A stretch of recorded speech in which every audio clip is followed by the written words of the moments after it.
పొరపాటున నా పోలికలతో పుడితే? అదేంటి కాముడు, నీకేం తక్కువ? జుట్టు ఉండాల్సిన చోట లేకుండా అవసరం లేని చోట విపరీతంగా పెరిగిపోతుంది.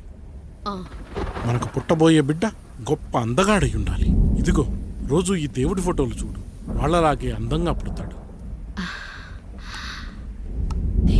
కడుపుతో ఉన్నప్పుడు ఎవరి ఫోటో చూస్తే ఆ పోలికలతో బిడ్డ పుడతాడా?